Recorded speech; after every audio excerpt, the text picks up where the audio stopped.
OC যদি আমার কথা না শুনে তাহলে তাকে এলাকা ছেড়ে চলে যেতে হবে। সুতরাং জামাত ইসলামের বাইরে যাওয়ার সুযোগ নাই। মানে আপনি 4 দফা মূল কর্মসূচির বাইরে যাবেন কি করে? নির্বাচন চায় না, জামাত বিচার চায়। জামাত ইসলামী এই ব্যাপারে সবচেয়ে সরব বলে আমি মনে করি, এবং জনগণের পারসেপশন জনগণ বুঝবে। সেরকম একটা সময় আমরা নির্বাচন নিয়ে তৎপর হচ্ছি, অথচ বিচার নিয়ে তৎপর হচ্ছি না। শফিকুল ইসলাম মাসুদ, আমরা আপনাদের দেখেছি আপনাদের যে একজন শীর্ষ নেতা জেলে ছিলেন, তার মুক্তির দাবিতে আপনারা অনেক সরব ছিলেন। নির্বাচন নিয়েও আপনারা নানান কথাবার্তা বিভিন্ন সময় বলেছেন। আপনারা ফেব্রুয়ারি কথা বলেছেন, কখনো বলেছেন এপ্রিল। তার একটি সমাধান হয়েছে, আপনাদের দাবির সঙ্গে মোটামুটি মিল রেখেই হয়েছে। আমরা যতদূর দেখেছি গণমাধ্যমে বিভিন্ন সময় আপনাদের বক্তব্য। কিন্তু এই বিচার সংস্কার নিয়ে আপনারা খুব বেশি সরব আমরা দেখি না। কিন্তু মানুষ তো এটি চায়, কারণ জুলাই আগস্টে কী হয়েছে এটি আপনারা জানেন।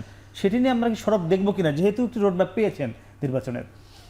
ধন্যবাদ আপনাকে এবং আমার সম্মানিত সহ আলোচক বৃন্দ থেকে যারা শুনছেন, শ্রোতা দর্শক এবং পরবর্তীতে যারা শুনবেন তাদের সকলকে সালাম জানাচ্ছি। আসসালামু আলাইকুম রহমতুল্লাহ।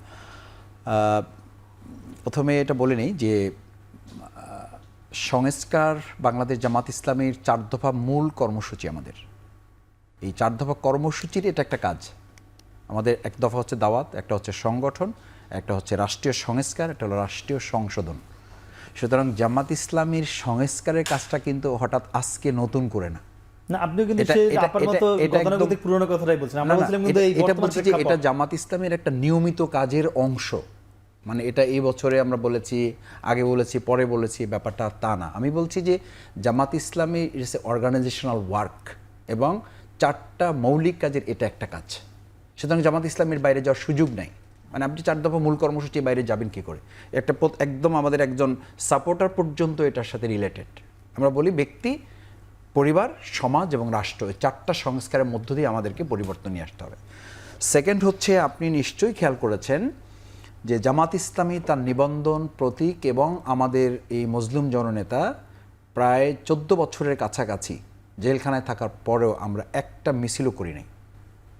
কিন্তু আমরা আমাদের এই বিচার সংস্কার এবং জুলাই সনদের প্রশ্নে আমরা বহুবার আমাদের বক্তব্যের মাধ্যমে, এমনকি তো আমাদের এটা বলা হয় যে জামাত ইসলামী নির্বাচন চায় না, জামাত বিচার চায়। জামাতের ব্যাপার এই কথা এখন বলা হচ্ছে যে আপনারা আসলে নির্বাচন ডিলে করার জন্য বিচার চাচ্ছেন।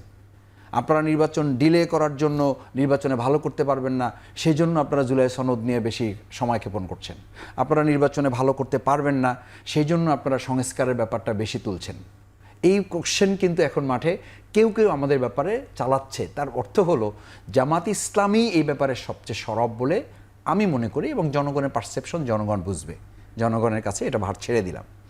তৃতীয় হচ্ছে, দেখেন যে আজকে আমি বিচারের কথা বলি, সংস্কারের কথা বলি, জুলাই সনদের প্রশ্নটা তো যখন আওয়ামী লীগ নিষিদ্ধ হয় যে রাতে, সেদিনই কিন্তু বলা ছিল 1 মাসের মধ্যে জুলাই সনদ ঘোষণা করা হবে। এটা তো সরকার দায়িত্ব নিয়েছে।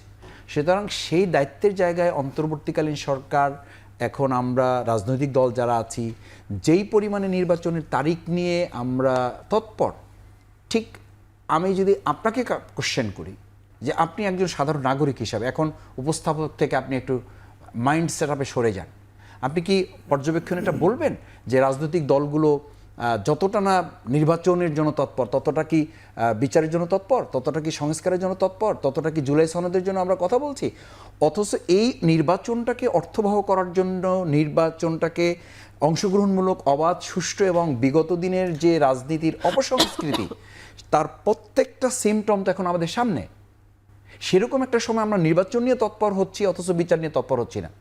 অথচ আমরা অবৈধ অস্ত্র উদ্ধার নিয়ে তৎপর হচ্ছি না, কালো টাকা উদ্ধার নিয়ে তৎপর হচ্ছি না, অথচ সন্ত্রাসীদের গ্রেপ্তার নিয়ে আমরা তৎপর হচ্ছি না, অথচ আমরা সংস্কারের একেবারে ছিটাফোটা তেমন কিছু হয়েছে বলেও তো আমি এখানে 2টা পয়েন্ট আমরা কে উল্লেখ করতে পারবো যে এমন উল্লেখযোগ্য দৃশ্যমান সংস্কার হয়েছে যাতে রাজনৈতিকভাবে আমাদের মধ্যে সহনশীলতা বৃদ্ধি পেয়েছে, রাজনৈতিকভাবে আমাদের ভোটের মাঠে লেভেল প্লেইং ফিল্ড তৈরি করাটা আমরা নিশ্চিত করতে পারছি।